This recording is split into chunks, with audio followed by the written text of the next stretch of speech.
Yes.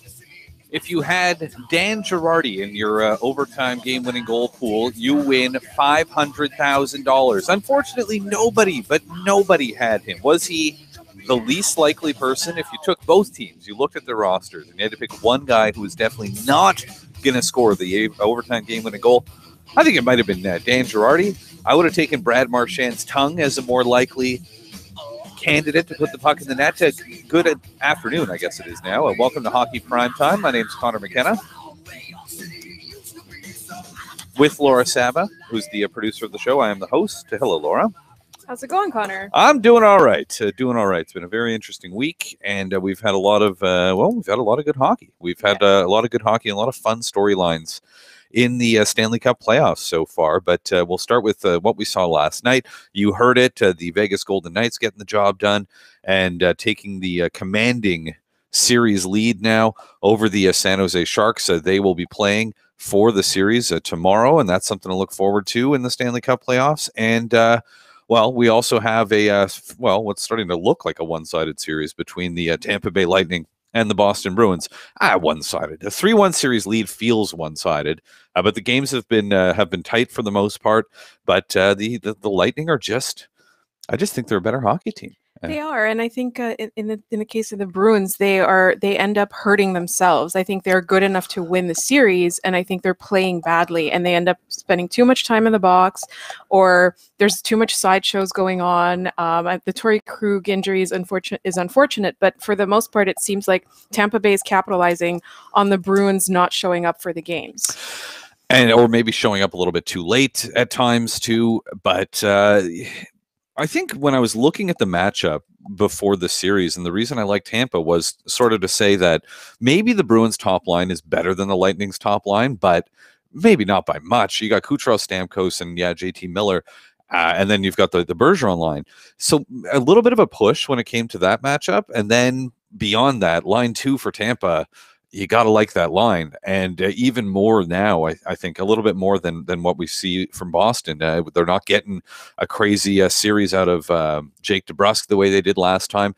And that's sort of what has to happen in times like this, right? Look at that Bruins Lightning series. And is it Kucherov? Nah, not really. Right, Hart Trophy front runner for most of the season, and a guy whose campaign maybe dropped off a little bit there, but he hasn't been a game changer. He hasn't been a dominator. Steven Stamkos had himself a game and scored a big goal there yesterday, but not dominating necessarily. It's been Braden Point for the last 3 games after a kind of a rough performance in game 1. I think he was a -5 in that game.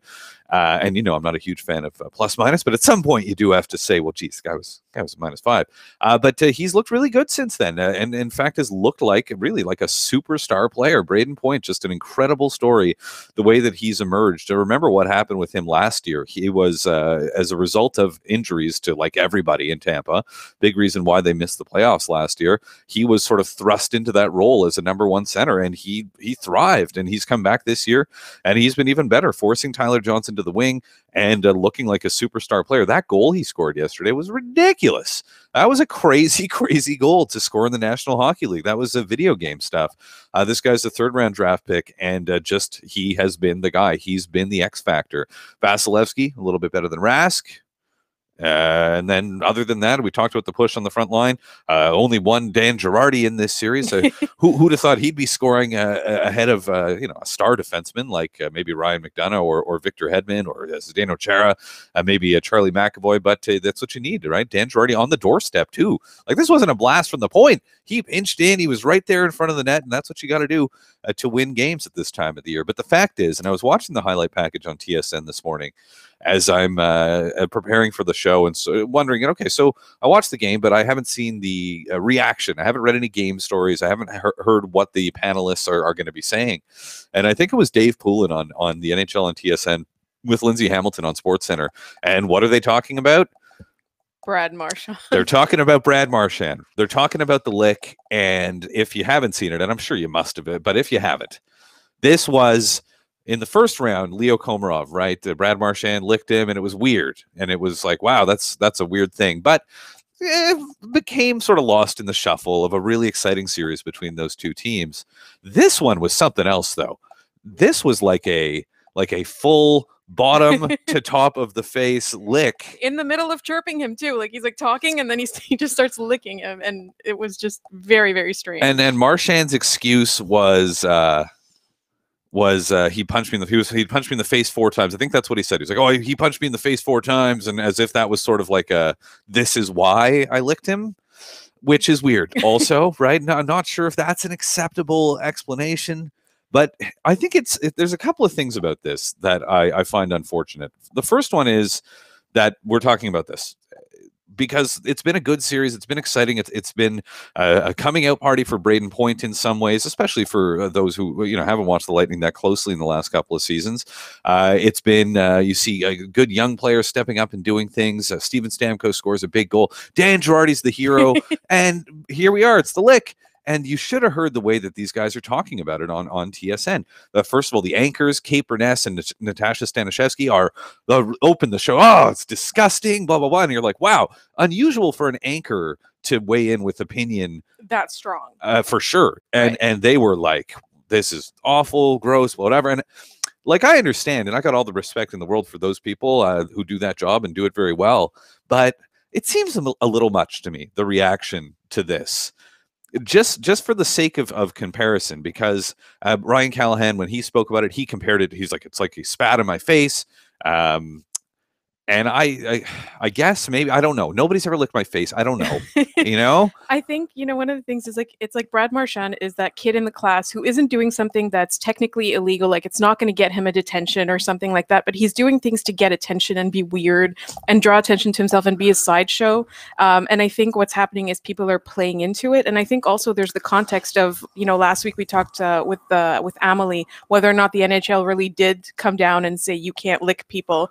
And I think in light of that, because it was like, did they, and then didn't they, and he denied they said anything, and now he's doing it. Maybe it's one of those things where he knows it's going to get this kind of attention. And it is Brad Marchand. It is the Boston Bruins. That's a massive market, a massive team, and a star player, right? So maybe that's part of it too. But I hear people saying like, that's the most disgusting thing I've ever seen on the ice, and I'm like, there's really? Been blood and teeth on the ice. Yeah, like I've seen some disgusting things on the ice. I saw Marty McSorley two-hand Donald Brashear in the head, knock him out in the process. I saw what Todd Bertuzzi did to Steve Moore all those years ago. I think of what Dave Steckel did to Sidney Crosby at the Winter Classic all those years ago, which didn't get, I don't think, nearly the attention it deserved at the time. But those things are disgusting. That's disgusting. The outrage, or what Matt Cook spent years doing in the NHL, deliberately trying to injure his opponents, and to do it in a cheap way, because that's the thing, right? We always hear guys saying, and it's the funniest thing when guys are like, oh, no, I'm not trying to hurt the guy. Wasn't trying to hurt the guy. I was like, dude, you were skating 40 kilometers an hour. You launched yourself like a missile into his head. Like, it's okay. You can say, or just don't say that you weren't trying to hurt the guy, because that's definitely, and that's fine. Like, I'm not complaining about it. I love it. I love big contact and big hits and all the rest of it. But come on now. Don't try to tell me that you're not trying to hurt the guy. But all of this to say that night in, night out, we see some pretty crazy stuff. We see dudes bare knuckle boxing while wearing skates. Like, it's pretty crazy. We've been watching it our whole lives, so it doesn't seem like it's that weird or unusual. But when you detach yourself from the situation and talk about two guys on skates, on ice, bare knuckle boxing each other, it's pretty crazy. They outlawed bare knuckle boxing in like the 1890s, but yet here we are in 2018, and that's still going on. So the most disgusting thing that I've ever seen, I don't know. I'm not sure if maybe we're paying a little bit too much attention and being a little bit too outraged about this. It's gross. It's kind of funny. But beyond that, I don't know if I can manufacture any real outrage when it comes to Brad Marchand licking a guy. Definitely shouldn't do that. No question about it. But what do you do now if you're the league? To get back to what you were saying before and what we talked about with Emily last week, who handles this? Exactly. And what do you do? Do you make it part of like a misconduct penalty, like biting? Or is it just one of those things where you fine people, like spearing them? Like, you never know. And I think it's one of those things where I really feel like you shouldn't do that. It is definitely gross and unhygienic, which I know you know how I feel about that. But honestly, I think it's so silly, but if the league doesn't do something about it, it's just going to climb into more and more of a sideshow. Darren Dreger from Copenhagen, not even, he's somewhere else in Denmark, actually, where he's covering the World Hockey Championship for TSN, let it be known, and I think he put it out in a tweet saying that the NHL is involved and Marchand will be told to cut it out immediately. No more licking. And this is for real this time. This is Darren Dreger. He's the hockey insider, right? But... Doesn't it sound like a daycare to you? Like it's like a child that needs to be told, like, do not lick the other children at this daycare? I guess. I mean, is it really that unlike other things that we see? Like Tom Wilson, for example, and we'll get into Tom Wilson a little bit later on in the show, but Tom Wilson did a thing in the first round that he maybe could have been suspended for, hitting Alexander Venberg. He wasn't suspended for it. Brad Marchand licked a guy in the first round. Nobody did anything, and then he did it again, just like Tom Wilson did it again to Brian Dumoulin and didn't get suspended for it. And then did it again. And then did it again. And finally, he did something, and it seems like almost it's the same thing. It's 3 times. 3 times you're out. 3 head hits, that's a suspension. 3 licks, the NHL's finally going to step in and do something. But you can't give a penalty if you didn't if you didn't observe it at the time. I think a misconduct would have been it. But as far as retroactive discipline to look back on it, what are you going to do? You can't. You have to change the rule now. Is there language in the rule book that prohibits it? So I don't know if Marchand knew this. He's a master at getting under the skin of opposing players. He's been doing it since he was a little kid. The great article in the Players Tribune that was allegedly authored by Marchand a couple of weeks ago, where he talks about it. He's like his dad, and it sounds like his dad's a real piece of work. But that he's like, he's 10 years old, and his dad's just like, go get that kid, and don't stop getting him until the game is over. And he's been doing it ever since. He's made a career and a great one out of it. But it's unfortunate that the greatness of Brad Marchand, and he truly is a great hockey player, is sort of overshadowed by this stuff. And it's kind of hilarious. Like, I don't care. I'm not a Bruins fan. I'm not a Lightning fan. It doesn't matter to me. I just think it's hilarious. And as a sports talk radio host, this is gold, baby. This is fun stuff to talk about. Like, I think I'll ask every single guest that we have on today for reaction on the lick. Like, we're going to talk to a guy in Vegas who his name is Danny Webster of NHL.com and SB Nation. We're going to find out what the Vegas perspective is on this. Like, we got to go around and find out what everybody thinks and what the NHL can do about this, because I love a unique problem, a new problem, and something that nobody had ever considered this before. What do we do if a guy licks a guy? Like, what do you mean licks him? Like, just like sticks his tongue out? Like, no. I'm talking about like a full-on lick, like up and down the side of the guy's face. But meanwhile, as everybody's talking about this, the Bruins are down 3-1. They're facing elimination tomorrow when they face the Tampa Bay Lightning. But nobody's talking about it. So maybe Marchand has provided a much-needed distraction, but it happened early enough in the game that you couldn't possibly say that this was calculated on his part. Right. But you do sometimes see guys do that in sports. You see coaches do it. You'll see leaders on teams do it, sort of take one as far as hijacking the storyline and distracting the media in a way, for lack of a better term, and getting them to talk about this. And it did sort of have that effect. The post-game conversation was centered around the lick, rather than the fact that the Bruins are now facing elimination and could be. I mean, look, here's something. That might have been the last time we ever see Rene Rancourt sing the national anthem. Right? Yeah, no, I agree. I saw a tweet that said Rene Rancourt didn't die for this, which I thought was hilarious. But yeah, no, I think that's one of the things that happens is like to get the focus off of star players who aren't performing, to get the focus off of the stress right now that the players might be under because they're facing elimination. I think it's really brilliant. As you said, I don't think it was calculated enough. You're giving him way too much credit, I think, if you think that this was his nefarious scheme, I agree, but I do think it's fortuitous. Yes, it is. It's and maybe that's something that can help the Bruins, because not only will they be facing elimination, they'll be doing so on the road, if I'm not mistaken, right? So they're going back down to Tampa for Game 5 and looking to keep their season alive. But geez, that's a tough spot to be in. Beat that Tampa team 3 times in a row, twice in Tampa. And sometimes it's better not to look at it that way. And I'm sure that's the way Bruce Cassidy and the Bruins would frame it. It's just like, we're not talking about that. We're talking about winning Game 5. And then we'll talk about winning Game 6. And then we can talk about winning Game 7. But first things first, they got to get it back on track. And yes, according to none other than Darren Dreger, the NHL will apparently finally tell Brad Marchand to stop licking people. I've never been licked. Never been licked. You haven't played hockey long enough. I think you quit hockey before it was the time. It was the fashion. You know what? I always wore the full There face go. mask as well. I had the cage or the half visor, and so it was never possible for me. I've been licked by a dog. I don't know if that counts, but never by a human. At least not on my face. All right. So Stephen Whyno of the Associated Press is going to be joining us next. He's our first guest, and we'll get into the Tom Wilson thing. 3 games. Wow, for Tom Wilson. And how important is he to the Capitals? And maybe more than some people thought based on the way things went in Game 4. Stephen Whyno of the Associated Press covering the Capitals in D.C. We'll get into it with him next. This is Hockey Primetime here on Sirius XM NHL Network Radio. The show also streaming live at hockeyprimetime.com. We're on YouTube Live. We're on Facebook Live. We are on Periscope. And we hope you hang out with us all afternoon long. Happy Saturday. It's the Stanley Cup playoffs. This is Hockey Primetime on Sirius XM, NHL Network Radio, and streaming live at hockeyprimetime.com.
Left in the tank. Backstrom coming here. He'll hold and now bring it across and a shot. They score!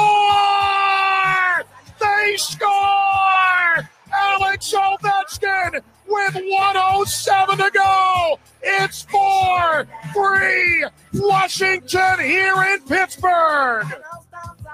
Better times for the Washington Capitals. And, things had changed a little bit in game number 4, but we've got ourselves a great, great series between these two teams. Even better? Is it possible? Is it even better than we expected? It's better than I expected. There was this feeling of kind of like, oh, here we go again. Capitals and the Penguins. But wow, it's delivered in a big, big way. Lots of storylines. Great from a talk radio standpoint as well, which we'll touch on in the next segment. But right now, it's time to bring in Stephen Whyno from the Associated Press. Stephen covering the series, the Washington Capitals, for the Associated Press, and a friend of the show. Hello, Stephen. Hey, Connor. How are you? I'm doing great, man. I'm doing great. And how are the Washington Capitals doing right now after that loss in Game 4? What's your feel for that?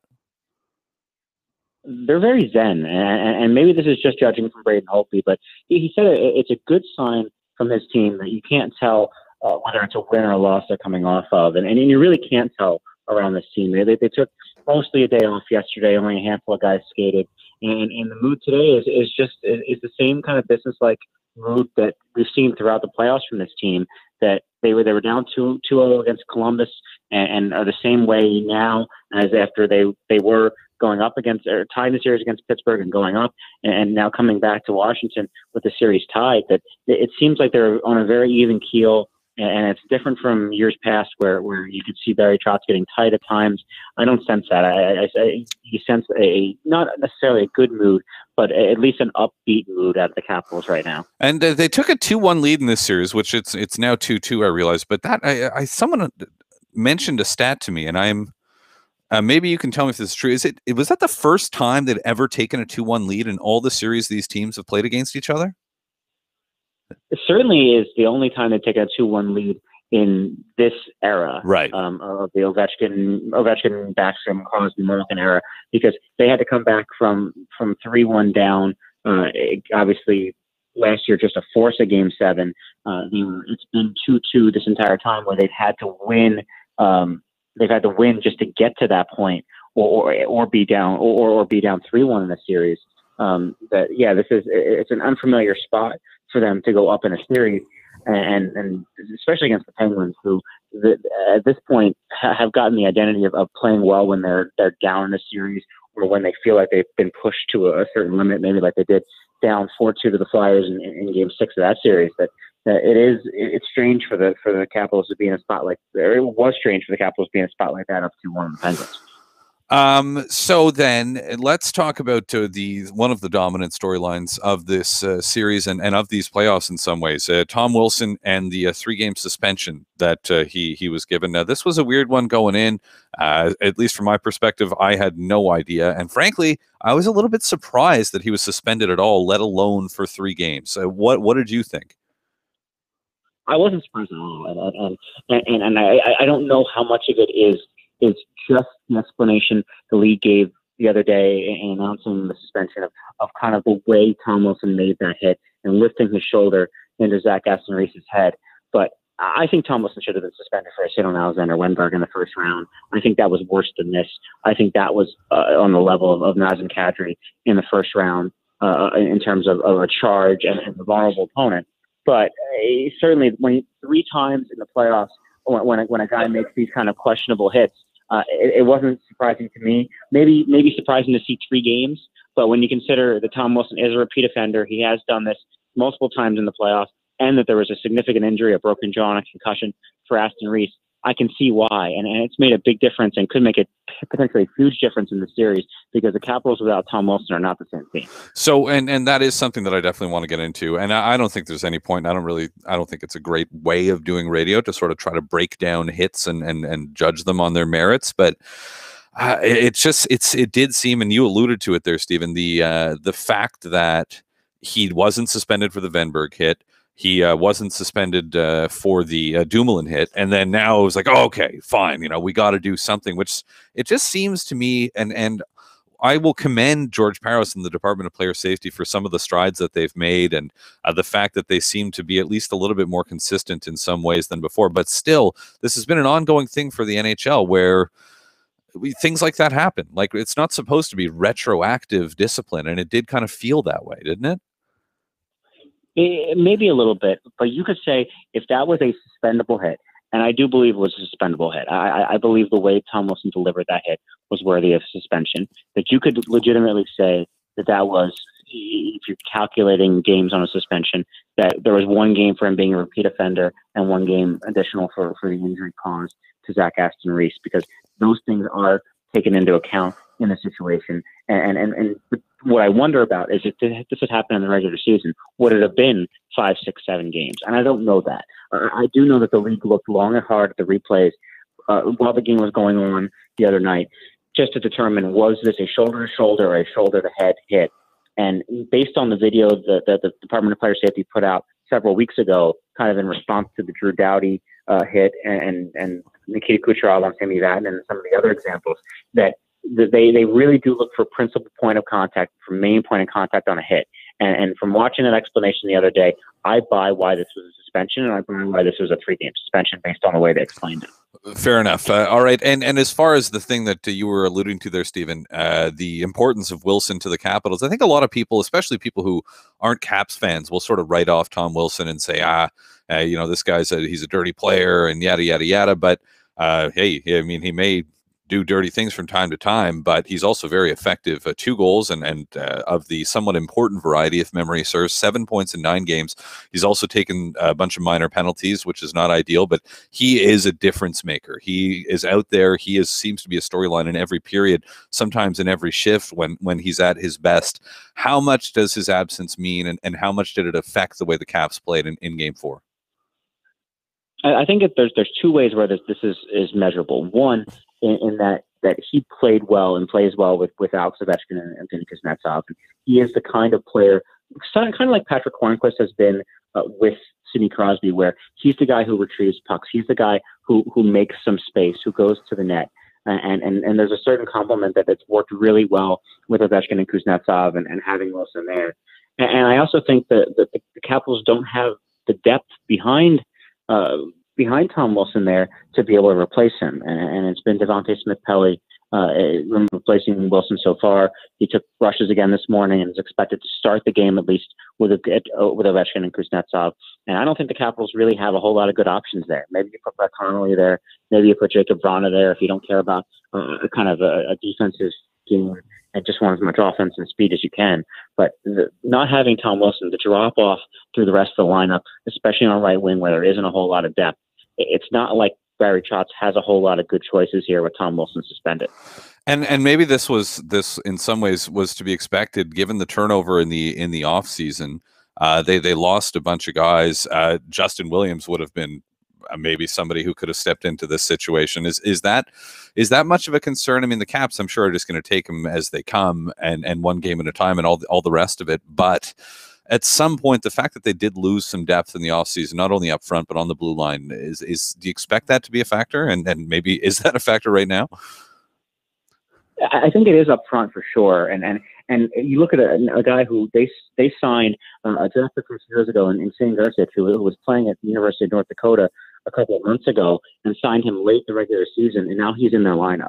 And when you consider needing that kind of depth and the 2 defensemen they got at the trade deadline, Michael Kepney specifically, who is slotted in as a top 4 and playing alongside John Carlson, is they've been able to plug holes a little bit, and they wouldn't be here without Kepney and probably without adding a guy like Gersic, because you look at there's not a whole lot of options as the 13th, 14th, and 15th forwards.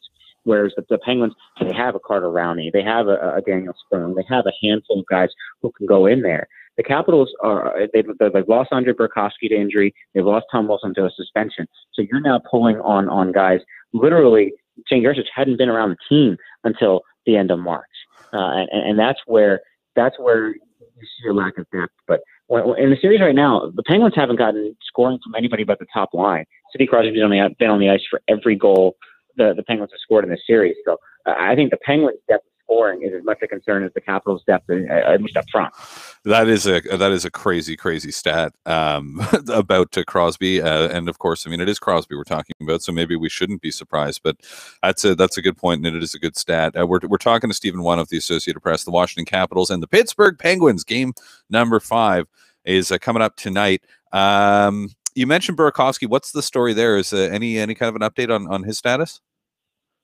He began skating. Andre Burakovsky began skating yesterday. Had what Barry Trotz termed as minor surgery to repair an upper body injury a couple of weeks ago, and finally he's back on the ice. He's still being called week to week. When he was on the ice yesterday, we didn't see him touch the puck. He was just skating. I think he's a ways away at this point. If the Capitals were to make the conference final, I think you could maybe pencil him as an option later in that series. Certainly, if they make the Stanley Cup final, you would think he'd be available. But just to have Burakovsky out of the lineup, it hurts the Capitals because of the same thing we were talking about earlier, Connor, is that they lack the depth options on the wing to be able to replace guys. And it does hurt when you lose a guy like Burakovsky who can play top 9 minutes. The Alex Ovechkin story has been fantastic in this series, especially the first 3 games. A goal in every game, 5 points in the first 3 games. And then it appeared to be a little bit more of a difficult night for him, and maybe he was due for a tough one there in Game 4.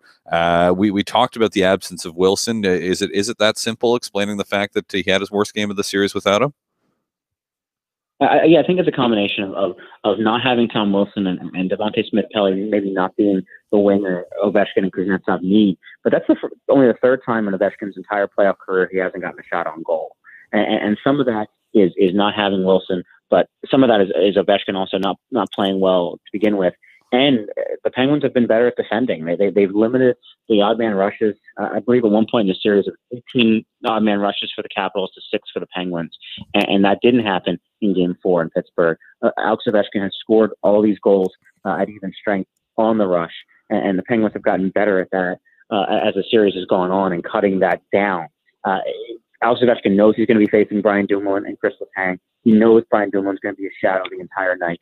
Now it's the question of you can't be using your winger as an excuse, and certainly Tom Wilson made Alex Ovechkin better and the other way around. But it's now Alex Ovechkin and Evgeny Kuznetsov, for as much as they're paid for as good of players as they are, to be able to generate offense even if you or me are on their way.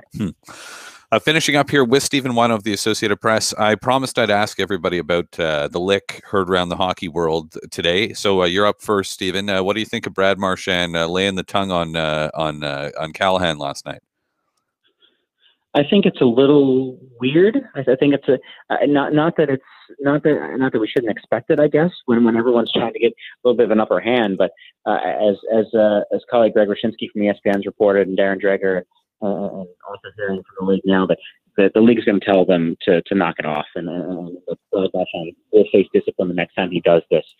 We've seen clips of players spitting on each other and these sort of things that kind of say there's a line between what's gamesmanship and what's probably over the line.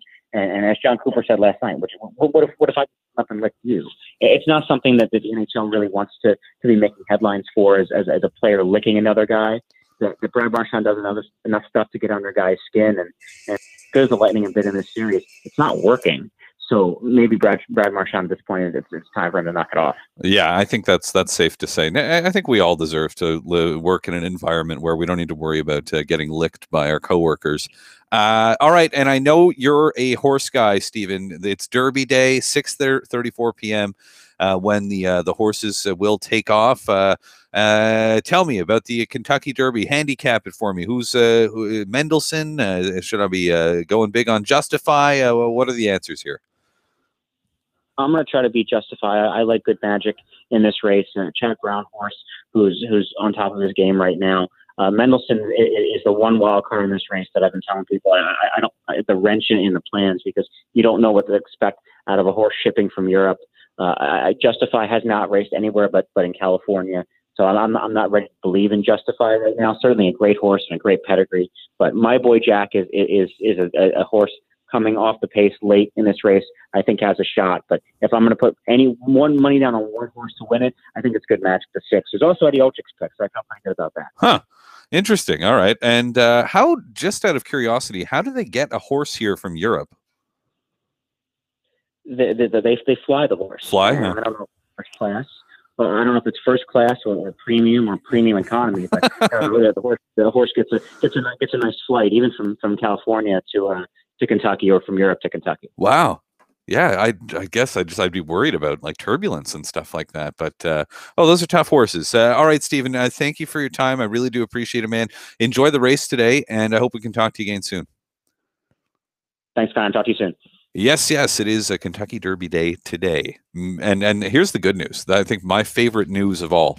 This is the rare Derby Day where there's a 0% chance that the NHL will cut away from overtime of a Stanley Cup playoff game in order to cut to a 3-hour Derby pregame show, which I'm not mistaken has happened before. The games don't start until later on tonight. You got 2 night games. So, no concern really as far as that goes. And as I mentioned, since this is really the most important piece of information, it is 6:34 p.m.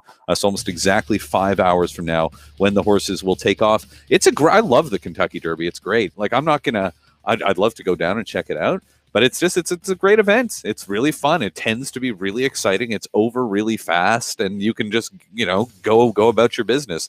The rare sporting event where you don't have to devote 2+ hours of your life to watching it.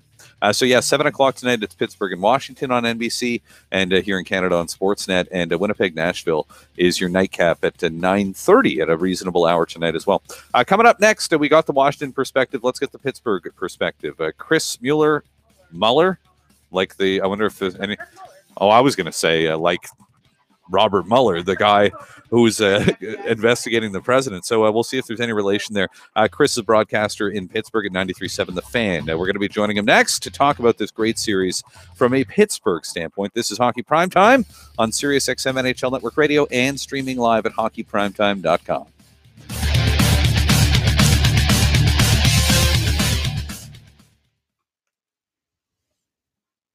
Back in 2 minutes here, coming back with Jake Gensel's empty netter from Game 4. Thank you.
In the Stanley Cup playoffs?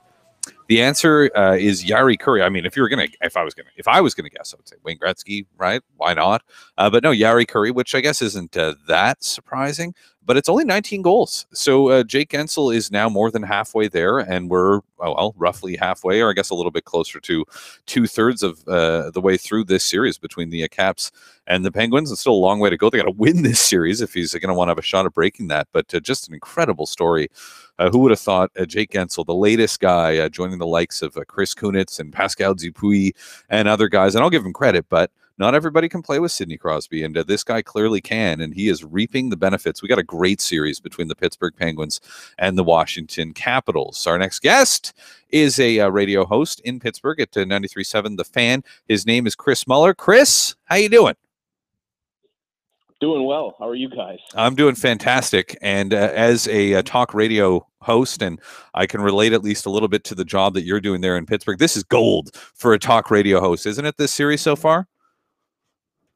Yeah, it's been a really good series. I think the thing, Connor, is that when you have Penguins Capitals, you have the Tom Wilson storylines, obviously, this year, and you have what Oshie just did.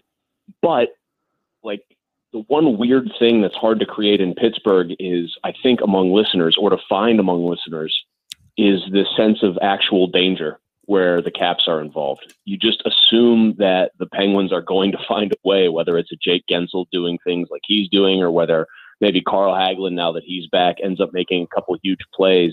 Even with the Penguins a little beat up, Phil Kessel, obviously nowhere near healthy. Derek Brassard, I think, banged up and not playing that well. You just assume in this town that this team is going to get by that particular opponent, because that tends to be what happens. That is true. And so, I mean, are you saying does it feel different this year? Not really. I mean, speaking only for myself, I guess I'd have to say not really. My co-host always says, the Caps are a team that plays the Penguins tight, and therefore you should respect them because they're good and they're capable, very capable of beating the Penguins. But it's sort of like peanuts. It's like Lucy and Charlie Brown. Lucy pulls the football away every single time. So why would this time be any different? I think had the Penguins not won Game 4, then it would have become pretty interesting. Then it would have been, everyone here would have still been, confident as you can be down 3-1 in a series, just because of what this team has done under Mike Sullivan, 2 straight playoffs. But I think that Game 4 was a pivotal game. And I think the team that won that game going in, I said it on my show, was going to win the series. And I had picked the Penguins in 6 beforehand, and I'm feeling pretty confident about that now. And I do have a stat that I think Game 4 drove home well, and that's under Mike Sullivan. The Penguins in the playoffs, I believe they've held the opposition to 2 or fewer goals 33 times now. Their record in those situations is 31-2. Wow. Under Sullivan. So when he can get these guys to be defensive, and he talks about how they're offensively wired in their DNA, but when he can get these guys to be fully committed to defense, whether they have great blue line talent or not, he reaps the benefits of it. And the only 2 losses that they suffered, where they gave up 2 goals and still lost, were to Ottawa last year in the Eastern Conference Finals, which is pretty understandable given the style of play that Ottawa was trying to push. Huh. Wow, that's amazing. And another crazy stat is the Penguins in this series, the fact that Sidney Crosby has been on the ice for each and every goal that they've scored. And you mentioned Brassard, Phil Kessel, who hasn't looked like himself really in the playoffs so far. We know they've been without Evgeny Malkin at times as well, but look, the stat you said tells it all. They need to score 3 goals, and they will basically probably win the game as long as they don't allow more than 2. But do they need more? Are they going to do what you expect them to do here? Are they going to need more than the Crosby line contributing? I mean, they have to at some point, right? Isn't that ultimately the story? You can't continue. I mean, I think one-line teams never win titles, because in the playoffs, eventually you run into somebody with enough balance and good enough defense that they're going to be able to stifle and shadow that line. And if that line's not scoring and nobody else does, you're going to finally lose. Gensel and Crosby are testing that theory for sure. Mike Sullivan, it was almost like in Game 4, Mike Sullivan was just messing with people. He throws Dominic Simone up there, much to the moans and groans of the people like me. And all Simone does is kind of put his head down like a bull and end up sort of just kind of roughhousing his way, even though that's not his game at all, into 2 goal-scoring opportunities. And he almost cashed one in. He got an assist. They need more scoring. I don't know if they're going to get it from Kessel, certainly, because he looks severely compromised health-wise. I think it's something kind of midsection, like a core type of thing. That's just a guess based on what we haven't seen, Brassard's the one that, even though he was hurt shortly after they acquired him, I think there needs to be more from him. And I don't sense that Mike Sullivan is too pleased with Brassard, certainly to the degree where I don't think Sullivan is willing to pass off what he hasn't done thus far as the product or the result of him being hurt. They need both of those guys. I think especially Brassard in a sense, though, because it's that whole strength down the middle concept that they've won so many cups now with. We are talking to Chris Mueller, who is the host of Starkey and Mueller weekdays from 2 to 6 on 93.7 The Fan in Pittsburgh. Am I saying that right? 93.7 The Fan? Do you say 93.7 or 93.7? We don't quibble over the point. Okay. So weekdays from 2 to 6. 93.7. Just as long as you get Starkey's name in there first. If he hears about this, he'll want to make sure that it was Starkey and Mueller. Right. It is. Okay. Yeah, and that's I do a similar job here in Montreal. I host a morning show. So I envy you for the fact that you get to sleep. But it's been a lot of fun this year, the Stanley Cup playoffs, even from the outside looking in. But geez, in Pittsburgh, this Penguins team has spoiled this fan base over the last decade or so, especially the last couple of years. Just a great team. But those things with that you mentioned with Kessel, with Brassard, I really do think they are going to need them. And how could you bet against the Penguins when they're playing the Washington Capitals? But I don't know. It seems like the Capitals this year, just to offer my personal perspective on this still, like I think the Penguins will win, but Barry Trotz seems like he's not seizing up the way that we've seen him do in years past as coach of the Capitals. And there's certain things that I like, but then I don't know, the Wilson suspension, and maybe that's it. Like, how much are we going to look, do you think, at the Wilson suspension and the fact that he got 3 as a turning point in this series? I think it'll be a pretty big one. I mean, for one, I think the teams played a totally different style of hockey with him not on the ice. And this has sort of become a narrative point in Pittsburgh, and people have accepted it. He's public enemy number 1. I mean, he's up there with just about anybody. Vontaze Burfict from the Cincinnati Bengals in football down here is a big enemy of the Pittsburgh Steelers in the same way. But what people are willing to concede about Tom Wilson in this town now is that he's a half-decent hockey player. He's not a big point producer, but he throws his weight around. He's become a lot better, to Trotz's credit, in the last couple of years as an actual hockey player, and he's somebody that's useful for Washington. So I think it's going to loom as a turning point, and it doesn't necessarily have to be a negative one for the Capitals, but they seem kind of hell-bent to make it one. And in a bad way, TJ Oshie kind of becoming the defender of old school, old time hockey in the run up to Game 4, his comments, and then he leaves his feet to launch himself like a missile tang after taking a horrible penalty that more or less cost the Caps the game when they were on the power play. It just seems like they're channeling this wrong. I think Ken Campbell of the Hockey News wrote something like, it's not win one for the Gipper for them, it's win one for the Crippler. Huh. And I just don't think it's going to work if they try to take that tack of Tom Wilson's out, so we're all going to pick up the slack being physical. That's an incredibly skilled team. Even though people here almost don't believe the idea that they could ever actually beat the Penguins, it's a skill-based team, and they should be trying to play to their strengths here and not get lost in trying to get their pound of flesh. And I think that's what kind of got them in a bad way in Game 4, and they didn't really match the Penguins' level of overall discipline. Huh. I like that. I like that Vontaze Burfict analogy. And I remember what Juju Smith-Schuster did to Vontaze Burfict this year. One of the hardest blocks I've ever seen in an NFL game, and then getting over him like that. But it's interesting because I'm sure that there is in the fan base this sort of desire for blood and revenge on a guy like Tom Wilson. But that's probably. And I guess what I'm doing is just sort of saying what you just said in a different way, but it's part of what makes the Penguins great, that they as a team just don't seem to think that way, right? Mike Sullivan's got an unbelievable mantra of just play. I mean, it really is. And I think it's hard because there's a lot of people wedded to the old school, like kind of, I call it the Old Testament mentality, eye for an eye. And it's important that you get yours. Everyone trying to like turn this back into Avalanche Red Wings in the mid to late 90s. Sullivan just gets these guys to play hockey.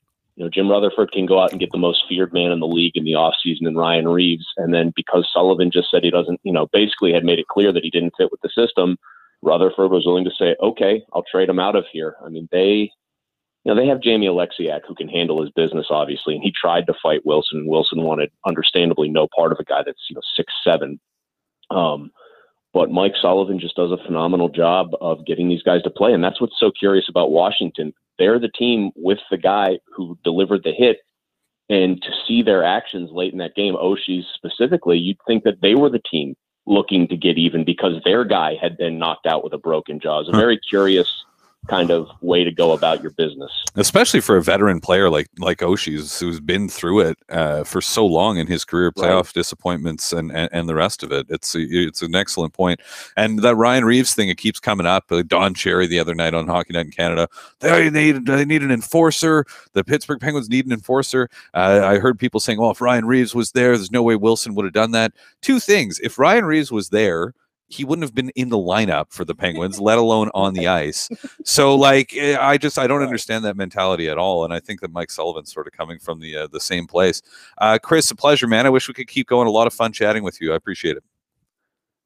Connor, a pleasure on my end as well. And I think we'll be seeing the Penguins maybe close this out with 2 straight. Is my guess. That is a bold prediction from Chris Mueller of 93.7 The Fan in Pittsburgh. I'm Conor McKenna. This is Hockey Primetime. Let's wrap up hour number 1. Why did Tom Wilson get 3 games for that hit? I have a theory, and I'm going to share it with you next.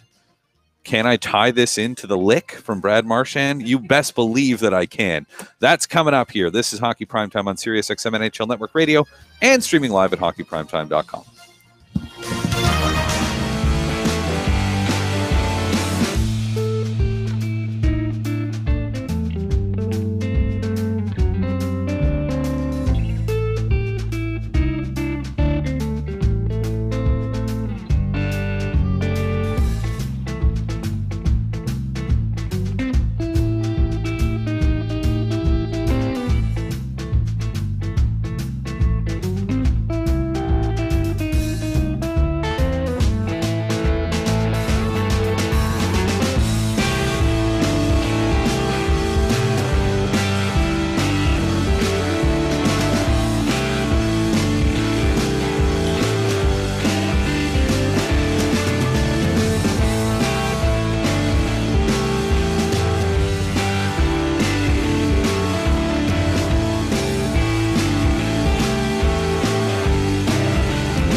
that a lot of people don't know this. Not widely celebrated in the country of Mexico. A lot of Mexicans don't really care about Cinco de Mayo, but north of the border, it's a big deal, a chance to celebrate. And what is it? Why do people celebrate Cinco de Mayo? Any ideas? I'll be really honest with you. I've learned this and I've forgotten it. Well, I'll tell you what it isn't, and it's not Mexico's Independence Day, and that's what a lot of people think that it is. It is not.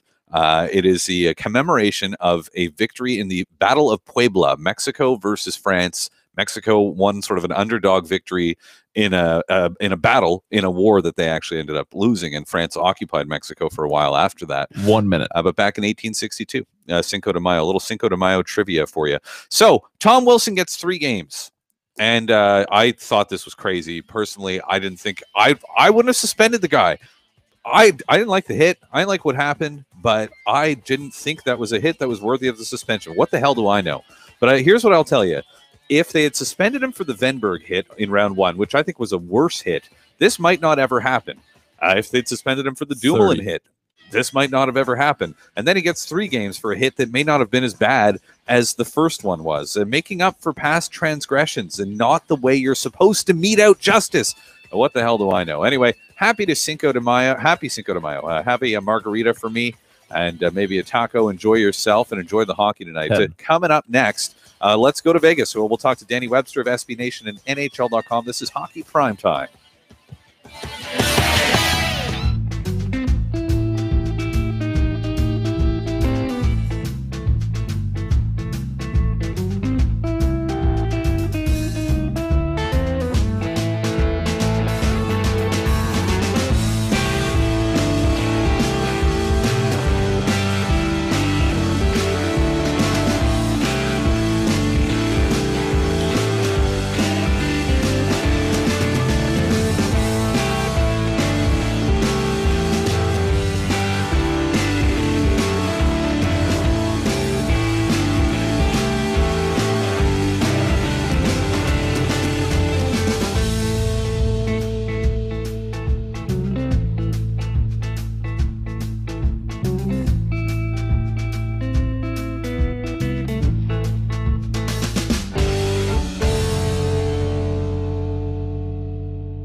conference final in their inaugural season. It still sounds wrong and crazy to say it, but you got to believe, and it is a great story. Is this going to be a movie someday? I'll tell you something. I'd rather watch a movie about this than a movie about John Scott being voted to the All-Star game and scoring 2 goals in a meaningless game. And apparently they're making a movie about that. I want to see the Vegas Golden Knights movies starring Brad Pitt as George McPhee. And let's see here. I don't know who's going to be Gerard Gallant. We got some work to do on the casting. With more on the Vegas Golden Knights and this story, it's a pleasure to welcome to the show from SB Nation and NHL.com covering the Vegas Golden Knights. Danny Webster, hello. How you doing? I'm well, man. I'm well. What do you think? You got a casting idea for Gerard Gallant in the Vegas Golden Knights movie? You got to give me about 3 or 4 hours to figure out who would be the right guys to fill those kind of roles. I'm definitely not the producer you want to try and cast. I'm you know what, George Clooney, let's go full Ocean's 11 style. You got the Vegas tie-in. Clooney is the coach, and you've got Brad Pitt as the general manager. Yeah. I could do Clooney as Clooney could be Turk. I could see that working out. There you go. I think that'd be a good stuff. You've got a great series going on there, and the Vegas Golden Knights, as we just mentioned, up 3-2 over the San Jose Sharks, proving you can have a great Stanley Cup playoff series without anybody licking each other, which I'm happy to see. This is something, isn't it? And I know you've written about Marc-Andre Fleury, and we'll certainly get to them. But let's start here. Speaking of Gerard Gallant, lineup changes. They made some changes after Game 4 that appeared to pay sort of huge dividends for them, didn't they? It was definitely a big-time move by Gallant yesterday, making 3 huge lineup changes, taking away definitely a different side that we didn't really expect. He had put in Oscar Lindbergh, put in Ryan Carpenter back into the lineup, and then Lucas Biza making his return for the first time in 2 months. And I'll tell you what, I said it yesterday, if you're going to go big or go home, you might as well do it in Game 5, because if that's the case, if you don't win that game, if you don't win Game 5, you're probably not going back to San Jose and winning Game 6. So it was definitely a lot riding on the line for Gerard Gallant. And once again, he pushed all the right buttons, and he's showing why he's probably going to win the Jack Adams this year, and he did it again. And on the other side of things, you have a Sharks team that this is like a battle-tested veteran team. They've been around for a long time. And Vegas has some guys who've been there and done that before, don't get me wrong, but not really to the extent of San Jose, who were Stanley Cup finalists a couple of years ago. Interesting to see the fact that Timo Meier, Brent Burns, the guys like that they weren't just losing the game. They were losing their minds in that game, weren't they? They definitely looked a little frustrated, and it's very uncharacteristic to watch a team, like you said, that's been there and done that, and they were in the Stanley Cup final a couple of years ago. I don't know if it's the fact that it's an expansion team that has been doing this to them. I don't know, but you saw last night in the second period when there was a huge scrum near the front of the net, and there was Meier getting in Fleury's face, and there was Meier getting in Colin Miller's face, and then Brent Burns comes out of nowhere and blindsides Ryan Carpenter in the back, and it's like they're already down 3-0, and it looked like it was already unraveling. It just looked like Vegas has been in their heads for the majority of this series. And don't get me wrong, San Jose is, played extremely well for the better part of this series, but for some reason in a Game 5, when in a must-win situation for both teams, for some weird reason, Vegas, who could be in the position to lose their cool many a times, it was San Jose that somehow lost their cool. But give credit to the Sharks, they came back and trimmed it to 4-3, but it was definitely a weird thing to see for the first 40-45 minutes of that game. And a lot of attention paid to the Fleury slash on Meier, and then Meier kind of losing it. No one really, at least I could see, I didn't see much talk about Brent Burns coming in. I don't even know who it was that he cheap shotted, but there was a completely unsuspecting guy standing there watching the whole thing, and he just crushed him with a cross check to the midsection where it sort of hurts the most, and sent him like a rag doll into the net. Anyway, that's neither here nor there. Onwards and upwards to game number 6. But Marc-Andre Fleury in the middle of it, and sort of uncharacteristic to see him swing his stick like that. And you could tell he was a little bit frustrated. But it all starts there for them, doesn't it? Just that sort of cool, calm, and collected guy at the back end. And speaking of having been there and done that, like he's doing it all for them, isn't he? Oh yeah, he's having himself an amazing postseason run so far, and you know it's been a little bit rough for him the last few games after he give up only 3 in the first 5 games, and go up and give up 11 going into Game 5, and you know he definitely did not have his best game in Game 4 back in San Jose. But I'll tell you what, if you want a goaltender that's gonna lead you to the promised land, you want a guy like Fleury who's calm and collected and can make the big plays. And again, he made a couple of big saves yesterday that were reminiscent of just how great he's been on this playoff run. And, if he can do that for another even 55, 60 minutes on Sunday, we're talking about Vegas in a conference final, which is the weirdest thing to think about. 6 months ago, we're talking Vegas just probably not even being at the top of the league, and here we are probably being a Final Four team going for the Stanley Cup. So it's going to be on the shoulders of Fleury, and if they want to make sure that they don't come back to Vegas and play for a Game 7 on Tuesday, it'll probably have to be on Fleury once again to bring it home. And when it comes to Fleury, you think about his path over the last couple of years, going from #1 pick to much maligned playoff choker reputation goaltender to winning a first-round series last year, only to have Murray come in and take the job and take the Penguins to the promised land. Everybody knew he wasn't going to be protected. Everybody knew Vegas was going to take him. They did. So he ends up as another one of those sort of for lack of a better term, outcast kind of guys that the Golden Knights pick up, and then he's injured for the whole start of the season. But the guys who replaced him really picked up the slack, and that was a great story in and of itself. Then he comes in, Vezina caliber numbers all year long, and he's been outstanding, arguably the front runner right now for the Conn Smythe Trophy in the Stanley Cup playoffs. Given everything he's been through, and I really did just sort of bullet point it. There's all kinds of stuff, and he's always had this reputation. Everybody loves Marc-Andre Fleury, but do you get the sense that, and with how much fun he appears to be having out there too, the smiles, there was that moment where he made a save the other day, and it was a Patrick Waugh moment, the glove save and the smile on his face afterwards. The only thing that was missing was the wink. Do you feel like he's in a way kind of playing with house money a little bit, and maybe that's why he's having so much fun on the ice? You know what? I think you can make the case that the whole team's playing with house money, because I don't think anybody expected them, even themselves, because even if you ask them, anybody in that locker room, did you really think you were going to make the playoffs this year? They'll probably tell you, yeah, but in hindsight, probably not.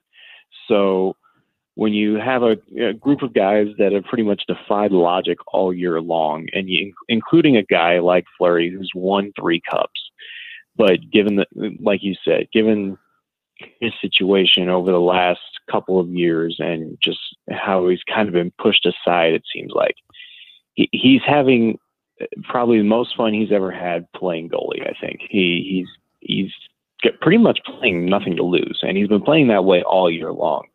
And he just seems like he's in a different zone right now. And you try and talk to him about it, and it just doesn't seem like that, because it's the same guy that's been playing for the last 14 years.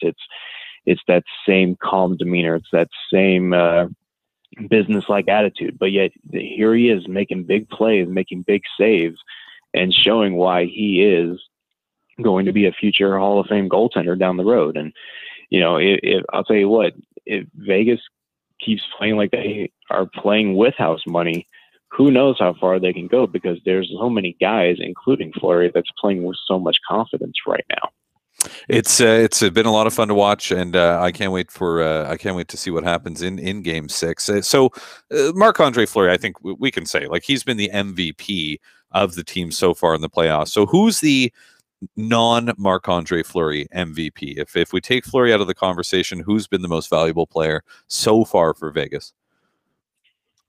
I think it's got to be William Karlsson. Just the way that he has been playing both ends of the ice in this series. I think he has taken his game to another level. 7 points in this series so far. He has taken his game up to another level, and already he had a great regular season already with 43 goals. We already know just the caliber of player he was in the regular season, but it's a different ballgame to see what you can do in your first Stanley Cup playoff. And what Karlsson has done in this series has been nothing short of spectacular. That whole first line in general, with Marshall Sultan Smith as well, deserve a whole lot of credit. But William Karlsson, I think, is showing the entire world who just haven't seen Golden Knights hockey this year. He's starting to etch himself into that superstar status, and he has been playing out of his mind in this series so far. And there's so much that's so remarkable about William Karlsson, but that's and talking about the Vegas Golden Knights, the movie, like, this guy's a central player in it for sure. For all that he did in the regular season, after never having scored double-digit goals in the National Hockey League before, you mentioned the number 43, he somehow, and of course everybody's saying, it's a flash in the pan, you're going to see him regress, and it's not a question of if, it's a question of when. Well, all he's done is be better in the second round of the playoffs than he was in the first, better in the playoffs than he was in his amazing regular season. You're right. It's crazy. That goal he scored the other night in overtime, what a shot, and what a pass to Riley Smith, that touch pass that he made to set Smith up to just whack one in. It was just like a vintage performance. You're right. He's amazing. And it's such a cool story. And it makes me wonder, like, are there other William Karlssons out there? Is this a one-of-a-kind thing, or are there other teams that have guys like William Karlsson that are sort of not getting opportunities, and we don't know that there's 40-goal potential, there's playoff series MVP potential? It's so cool. It's just there's so many aspects of this story that I love, and I in some ways I'm envious that you get to cover it. I hope you enjoy it. I really do appreciate you making time for us here, and I hope we can talk to you again soon. Absolutely. Thanks for having me. That's Danny Webster, SB Nation, NHL.com. The Vegas Golden Knights up 3-2 in their second round series against the San Jose Sharks. If they can go into the Shark Tank and win tomorrow night, 7:30 p.m. Eastern, they're off to the Western Conference Final to face I would imagine, sort of bruised opponent in the winner of that Nashville-Winnipeg series that has also been pretty much a classic. What's been, I don't know, we're going to do like a series power rankings. There hasn't been any bad second round series, but we'll get to that, actually. We'll get to that later on in this hour. Maybe we'll wrap it up by talking about the best storylines from each of the second round series so far. There's a lot to choose from, but is there a better one than the Lick? Oh, I didn't ask Danny Webster about the Lick. Should have asked him about the Lick. Brad Marchand licked a dude, and now apparently Colin Campbell. Remember Colin Campbell, the guy who famously wrote emails berating officials for the way that they called games that involved his son? That guy. He is apparently intervening. He is apparently told Brad Marchand that they're not going to stand for this anymore. No more licking, Brad. We'll see if it works. We'll talk about the lick heard around the hockey world with Adam Gretz, and we'll get deep into the Stanley Cup playoffs with him. Adam from the NHL and NBC Sports joins us in just a few minutes. This is Hockey Primetime on Sirius XM, NHL Network Radio, and streaming live at hockeyprimetime.com.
That's pretty sure how Callahan felt. There's just no place in the game for that.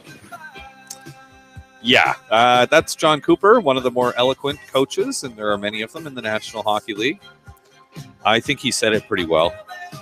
Like, I was joking, I was saying it sort of earlier today that we all deserve a work environment where we don't need to be at all concerned that a coworker is going to lick us. But it's true. It sounds kind of funny, but it is essentially, at the end of the day, true. The lick heard around the hockey world. The Pierre LeBrun moments ago was tweeting that apparently this was the dominant storyline at the morning skates. Everybody is talking about Brad Marchand licking Ryan Callahan. And, well, what can the National Hockey League do? Apparently, Colin Campbell spoke with Brad Marchand and Boston general manager Don Sweeney today.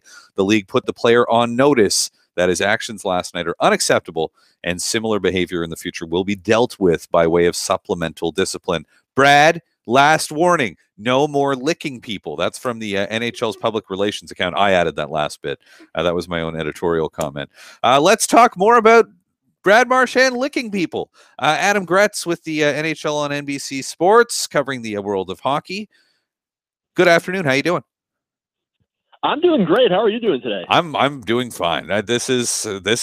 I mean, it's because I wouldn't be happy if it happened to me, but it didn't happen to me, so it's hilarious as far as I'm concerned. What's your take on this lick that just well, everybody's talking about it? Well, I think the clip you played of John Cooper pretty much summed it up, where he is one of the more eloquent coaches in the league, and he was basically left speechless by it. Yeah.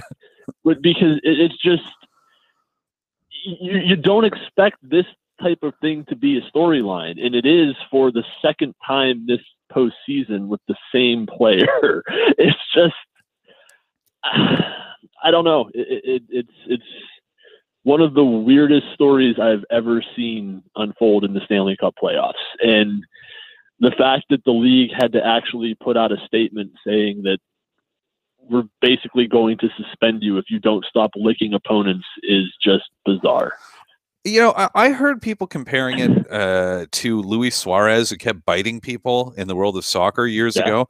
And it's interesting because I like the comparison between Suarez and Marchand. Sort of similar players, really just fantastically talented guys, really, really, really good players in their own sports, who also are kind of crazy. But also biting people, I think, frankly, is a lot worse than licking people. But the fact remains that trying to sort of, how you try to empathize with people, Adam. Okay, what is this guy thinking? Why did this guy do that? And that's one of the fascinating things here is I don't know, and I'd be curious to hear what you think. But like, why do you think Brad Marchand keeps doing that? Like, do you have any theories on why he would do that?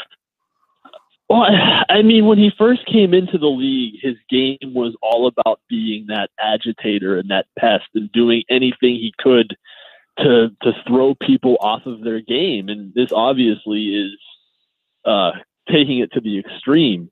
But the thing that frustrates me about a player like Brad Marchand doing that is he doesn't need to play that type of, there's an argument to be made that this guy is probably one of the 10 best players in hockey right now. When you combine his production, which is objectively in the top 10. I mean, for the past 3 years, he's been one of the top goal scorers, one of the top point producers.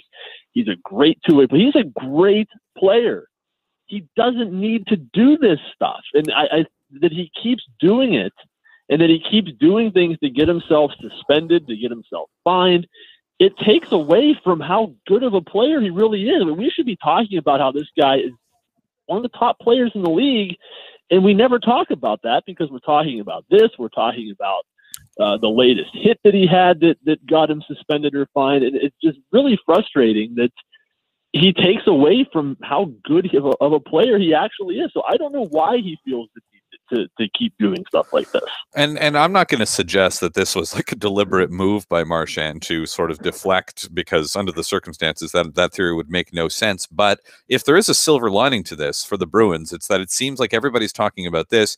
Nobody's talking about the fact that they're one game away from elimination. And maybe it doesn't matter what everybody's talking about, depending on your perspective. But could it in some ways help the Bruins that they're not really facing tough questions, it seems, right now about the way the series has gone, the fact that they're down 3-1 and everybody's just focused on one of their best players' tongues?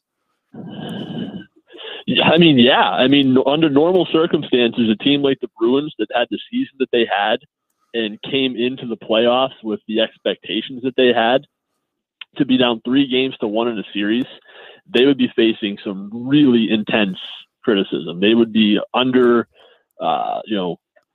the microscope intensely, and they're not. And so it almost is kind of like, got nothing to lose right now because nobody's focusing on the fact that we're not winning. I don't think that's the intent, but that's certainly the way the result is at the moment. I thought the whole thing was crazy because it kind of took away from the fact that the hit itself that led to it was another one of those Marchand plays where he kind of goes in low at a guy. He's been suspended for clipping twice before. So, I mean, I don't know that play reaches that level. I don't know if it was that bad, but, under normal circumstances, maybe we're talking about that more because obviously Callahan was not happy about it. And that's the type of hit that he sometimes goes for. And that kind of got overshadowed by what happened afterwards. With Adam Gretz from the NHL on NBC Sports, and let's see if we can move away from the lick. There must be some other stuff to talk about. How about this? I found myself saying, and this is always fascinating to me because I always will sort of hold up Steve Yzerman as like, I think he's the best general manager. But even a guy like Steve Yzerman will do things that I'm like, why? Why would you do that? Why would you sign Dan Girardi?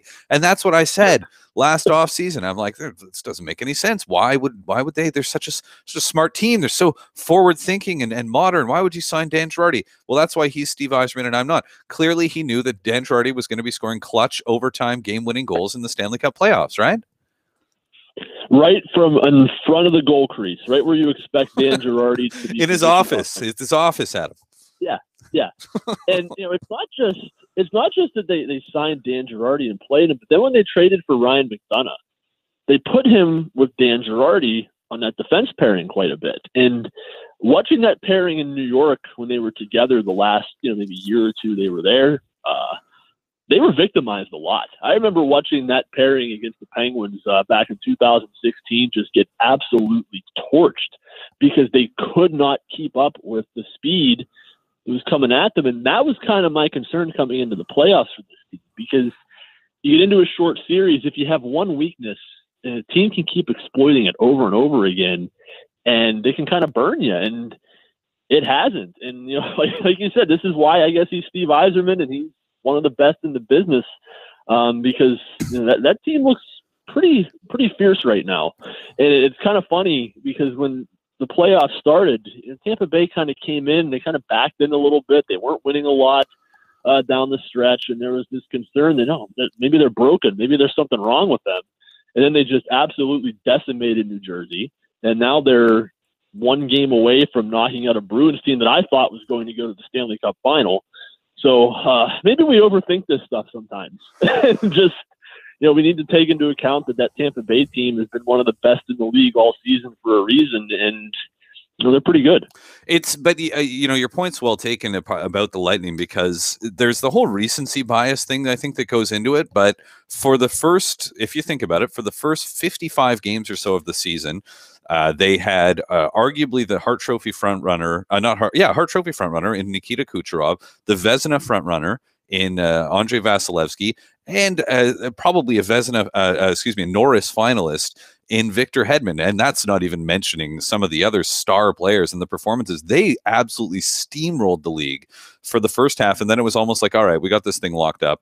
And remember, it looked like a foregone conclusion that they'd win the division. And that got interesting by the end of the season, thanks to how well the Bruins played. But it's true. They kind of stumbled into the playoffs and it was like, oh, did they peak too early? And now it's like, nope, they look to be the Tampa Bay Lightning that we saw dominate the entire National Hockey League. Remember, didn't they beat the Penguins by like a double-digit scoreline at one point this season? Like, those things did happen. They might have done it twice.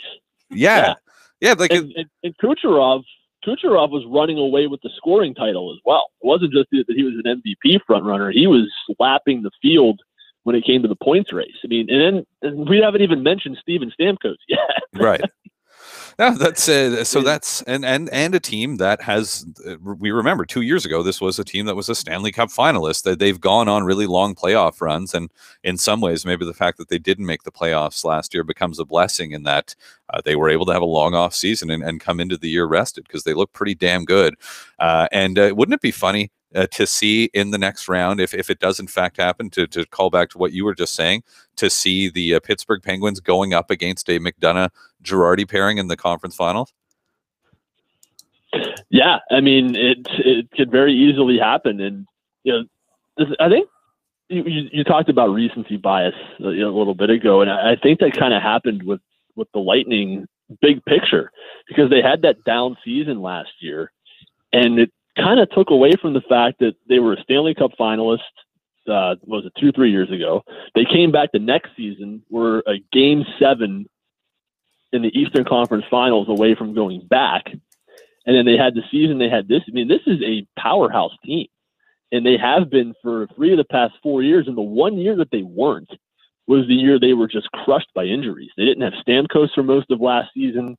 Palat and Tyler Johnson missed a lot of time last season. Kucherov missed some time last season. Now the fact that they're back and healthy, they're a great team. And even with that McDonough-Girardi matchup against those Penguins forwards, if it comes to that matchup, I could see this team going back to the final. They are that good, that type of team, and they're playing now like they were the first 55, 60 games of the season. Exactly. So that's a fun and sort of unexpected thing, and one win away from the conference final, where they will face the winner of the Pittsburgh-Washington series. We're talking hockey with Adam Gretz. This is Hockey Prime Time. I'm Conor McKenna. Adam with the NHL on NBC Sports, and the officiating, I know, is something that I've seen you tweeting about, and I wanted to ask you about. Is your contention, sir, that the officiating has been bad in every series of the second round? Every game I watch it, every round, I keep coming away shaking my head. You haven't really noticed as many of the, glaring missed calls in the Western series, I don't think, but the 2 Eastern Conference series, it's just been bad. Like, it just across the board, no team's getting the benefit. I mean, it's been an equal opportunity, Gong show. When it comes to it's been bad. You go back to the game when Brad Marchand had the breakaway late in that game for Boston, and he clearly got slashed with an opportunity to maybe tie the game. Totally miscalled. And you come back to last night's game. At the end of regulation, Kucherov has a chance, very similar situation, to maybe win the game.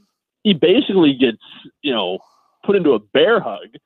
Totally missed call. There was a missed call on one of Tampa Bay's goals earlier in the game, when I thought Cam Neely was going to just run out of the press box and attack. I mean, the way he's pounding the table, and it's just been bad. And I understand it's a tough job. It's a fast game. They're going to miss some stuff. I mean, you have to expect that. But some of the things they're missing they're looking right at it. I mean, when the guy's on a breakaway and he's getting hauled down or hooked the way Kucherov was last night, or slashed the way Marchand was in that game, that's the focal point. All eyes are on that play. And to miss something that glaring and that obvious, it's just appalling to me, because I get that the mindset is you don't want to be a referee and decide the outcome of the game by making that late call in a big situation, but by not making the call, you're impacting the outcome of the game in a way. So, I just want to see some consistency. I want to see the big stuff get called, and I don't see that happening.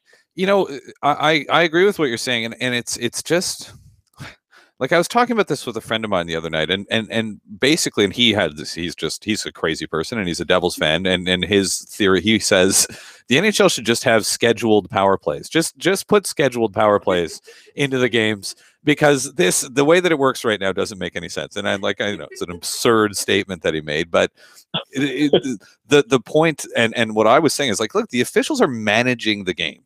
That's basically what's going on. They're managing the hockey game. So, we missed a call, or we made the wrong call. We saw the video of it in the intermission in the second period.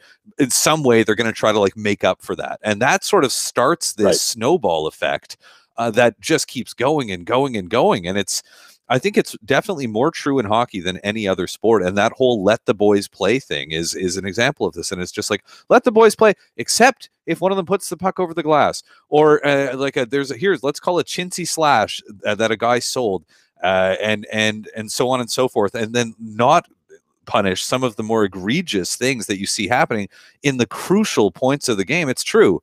It's super frustrating. And I can't imagine if you're cheering for one of these teams and your team ends up sort of on the short end of it, it's enough to drive you crazy. But it's, you're right. It's tough. It's tough. Sorry. Well, the thing that I think, real quick, the thing that I think makes it so frustrating is you don't know on a given night if it's going to be a let them play night, or if it's going to be a night where they call everything. And for the first maybe 10 minutes of a game, they might call everything, and you might have 4 or 5 power plays in the first period, and then it becomes a free-for-all after that because they put the whistles away. You never know from one period to another or one game to another what the mindset is going to be. Yeah. But it's the Stanley Cup playoffs, so it's fun, and for the most part, it is good. I mean, I wouldn't trade it for anything, but I guess we can always nitpick. We're hockey fans. Adam, thank you for your time, man. I appreciate it. A pleasure as always. My pleasure. Anytime. That's Adam Gretz. I'm Conor McKenna. Coming up next, let's go to Nashville. Well, not actually. I wish. That'd be nice. But we will talk to somebody who's in Nashville. Mike Zeisberger of NHL.com on the Preds and Jets. That's been the best second-round series so far, hasn't it? And we've barely even mentioned it today. So let's get into that and all the stories around this week in the National Hockey League with Zeiss. That's Mike Zeisberger of NHL.com joining us next. This is Hockey Primetime on SiriusXM NHL Network Radio and streaming live at hockeyprimetime.com.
Gives it now back to Subban, and the score! Arvidsson was in front, and the Predators take A 2-0 lead. Ah, yes. PK Subban getting the job done. The Nashville Predators getting the job done. Admit it. You thought maybe they were in deep trouble after blowing a 3-0 lead and losing game 3 of the series. Anyway, does it get much better or bigger than a Game 5, a Saturday night? And is there a better place to watch a game like that than Bridgestone Arena in beautiful Nashville, Tennessee? I'm not sure, but I do know this. I am jealous of our next guest. He gets to be there in the great city of Nashville, covering the series for NHL.com. Mike Zeisberger, good morning. Good afternoon, I mean. Good afternoon, Connor. Standing behind the Predators bench, and there's the workers are putting the yellow towels on all the blue seats here at in Smashville at the Bridgestone Arena, and should be a really good series. I mean, the first 3 games were pretty wide open, and then after the Jets had taken a 2-1 lead in the series, Peter Laviolette shrewdly changed his tactics. And, they went to a more defensive system with clogging up the neutral zone, resulted in a 2-1 victory in Game 4. And now we're 2-2 going into Game 5. And like you said, Saturday night, no better place to be. Indeed. And what do you think? What do you expect in Zeiss for the next couple of games? As you mentioned, we saw a certain type of thing, wide open, crazy back and forth for the first 3 games, and then much tighter, a lot of trapping actually going on there in Game 4. What do you think? Are we going to see more of that or more of the wide open stuff the next couple of games? Well, if you do, I think that the roles of the teams will be juxtaposed, where you'll probably have Winnipeg making that adjustment and trying to, put more traffic in the neutral zone. But I really think that, this barn's going to be cranked as it usually is for the game tonight, especially early on. And so don't be surprised if the Predators come out and they have their pedal to the metal. I really do think they're going to try to, take it to the Jets. We saw in Game 3, even though the Jets won, that Connor Hellebuck was a little bit shaky in the early goings. And I think that, the Jets got down 3-0 in that one before they came back and ended up winning 7-4. But I think, that's probably a seed that's been planted in the minds of the Nashville Predators. And I think they're going to take the game to them and try to see if they can rattle Hellebuck a bit in the early going. And yeah, it should be rocking. And what are we hearing? Is there news on Matthew Perreault? Well, right now, I mean, nothing has been confirmed, but all indications suggest that he will be in the lineup for the Winnipeg Jets. And like I said, nothing has been confirmed. Paul Maurice has been pretty shrewd when it comes to this, but Paul Maurice said this morning that he pretty much has a healthy lineup, and this will be the first time that they're pretty much fully healthy since back in November. So, which if you think about it, Connor, this is a time of year where usually, you have to play through injuries where guys go down. So it's very rare when you hear a coach say that his team is pretty much healthy. In that regard, there's no excuses for the Jets in terms of the trainer's room. It seems like everybody is ready to go. And I think most of the people that have followed the Jets all season long would be surprised if Matthew Perreault was not in the lineup tonight. Well, that's exciting news. Then that's a nice-looking team up the middle of the ice, especially when you add him to the mix. And they've done that's one thing about the Jets, though, eh? And you think about that Scheifele injury, and I think Blake Wheeler played center for a long stretch of time. That they've done a really good job of overcoming some significant injuries this year. And while they're deep, when they've got everybody, I mean, this is one of the deepest teams probably remaining in this tournament right now.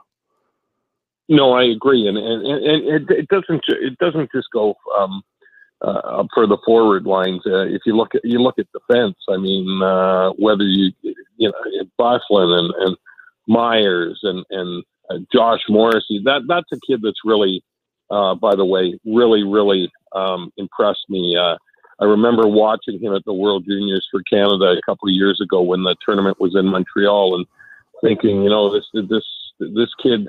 I really like what I see, and let's see how his developmental curve will proceed to go. And he's a really nice addition. I think that, you've seen the way that he's developed. And that's one thing about the Jets, like you said. I mean, if usually when you go into a barn like this, you're looking at the home team coach and saying, well, he's going to win the matchup game for sure, because there's only so much depth the team can have. We've seen that in the Tampa-Boston series, where, that first line of the Bruins of Marchand, Bergeron, and Pasternak really had their way with the Leafs, especially in the first two games, getting 20 points. But now you're beginning to see that, the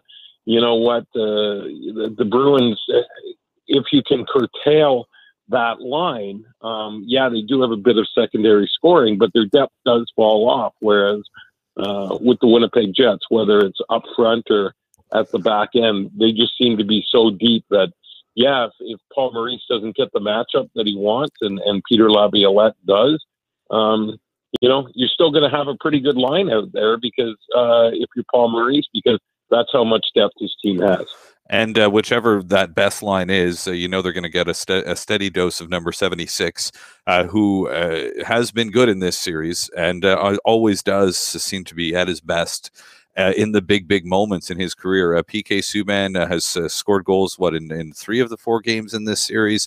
He's been a factor in each and every one of them, sometimes in a good way, sometimes in a bad way, for maybe taking some penalties that are going to drive a coach crazy for sure. But Zeiss, I mean, it's not the first time you've seen it, and it probably isn't the last, that PK Subban is just all over this series, isn't it? Oh, well, I know you had the pleasure of watching him in Montreal, but Pernell Carl is never boring, is he, my friend? And he certainly hasn't been in this series. And, there's so many layers to this guy, and I wrote about this on NHL.com after Game 4. But, before that game, after the morning skate on Thursday, somebody asked PK, what do you think about getting booed every time you touch the puck? And he just looked at him like quizzically and said, booed? What booze? And he's joking in that. And so then the game starts, and they're booing him every single time he touches a puck. And then all of a sudden, he takes that one-timer slap shot from the point, and it goes in. You can almost hear the thud of the puck as it hits the white cushion at the back of the net. And it just siphoned the energy out of the most raucous arenas that you'll ever find in hockey or any other sport. And isn't that typical PK? I mean, the focus is always on him, whether it's good PK, bad PK, whatever kind of PK you want. You always seem to be talking about PK, and certainly in the series you are. And, you're right. I mean, he has scored goals in 3 consecutive games. He's the architect on and engineer of that power play. They like to put him on the blue line and then do the umbrella where they fan the 2 wingers out to the top of the circles and then have 2 guys close in. And one thing to watch for too, Connor, is the last couple of goals that PK has scored. Watch Arvidsson in front of the net. He's doing those jumping jacks to screen the goalie, and it seems to be going in. And please, please, I don't want to have anybody like emailing me or tweeting me saying he looks like Sean Avery, because Sean Avery was doing jumping jacks, not to screen the goalie, but to bug the goalie. And he was also looking at Marty Brodeur. He wasn't looking at the guy that was shooting. So there's a little bit of a difference. No doubt. Also, a little bit of a difference between the players of Victor Arvidsson and Sean Avery. But I remember I asked Brendan Gallagher about doing that job. I think it was last year. I'm like, man, you're going up in front of Shea Weber slap shots night in, night out and trying to screen the goalie. Like, how scary is that? And it's a similar situation. I don't know if Subban shoots it as hard as Weber does, but we saw what happened to Gallagher, the hazards of this. He took a Weber slap shot to the hand. He also took a Johnny Boychuk slap shot to the hand. That is a hazardous job, especially when you guys got to guys like that shooting the puck. And Subban, I've seen him, that thing you describe of taking the air out of the building We've seen him do it in Boston. We've seen him do it in overtime in Boston, and similar situations as far as the boos and the way that the crowd sort of treated Subban. But anyway, let's not dive into that. The Leafs, Mike, I got to ask you, it's a long way away. But the Leafs, Lou Lamoriello, we know who won't be the GM. It seems like the smart money is on Kyle Dubas. Any thoughts or ideas as to why we haven't had an announcement yet? No, I think you know what? I think that maybe they want to. I think they have an idea. Brendan Shanahan's a pretty smart guy. You know, there were questions about between Dubas and Mark Hunter, and could they work together? You know, is Mark Hunter all in if he doesn't get the job? But they have been at the Marley playoff games. And so what I'm thinking is maybe they want the Marley season to end one way or the other before they make an official announcement. But look, let's face it, Connor, if they do decide to pick either of the assistant GMs, whether it be Kyle Dubas or Mark Hunter, then they're internally already planning and doing the job that's needed to be done. They just haven't announced it yet. So, you know, without anybody from the organization telling me 100% what is going on or who it's going to be, if it's going to be an internal hire, I think that makes the most logical sense. That with the Marlies in the playoffs, they just want that run to end before they look ahead. But certainly by the draft, I mean, I would suspect that you'll probably hear something in the next 2 to 3 weeks, if not sooner. Mike, it's a pleasure as always. Enjoy Nashville. Enjoy that game tonight, and have fun. I'll talk to you again soon. Okay, I'll try to avoid getting hit by any catfish, and maybe we can talk soon. Thanks, buddy. All right, cheers. That's Mike Zeisberger. And speaking of catfish, our friend Emily Kaplan of ESPN.com had a terrific write-up on tracking a catfish from fishmonger to ice surface in Nashville, and how exactly that goes down. How do you get that thing into the building at Bridgestone Arena? You got to check out Emily's piece at ESPN.com for more information on that. Coming up next, let's talk a little bit about what we're going to see tonight and the storylines. What are the biggest storylines? The biggest storyline from each series. I'll give you one guess what the biggest storyline is from the Boston-Tampa series. Coming up next, let's do that. This is Hockey Primetime on Sirius XM NHL Network Radio and streaming live at hockeyprimetime.com.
the Brad Marchand lick. We told you already that Colin Campbell spoke not only with Marchand, but with his boss, general manager Don Sweeney, and said, no more licking.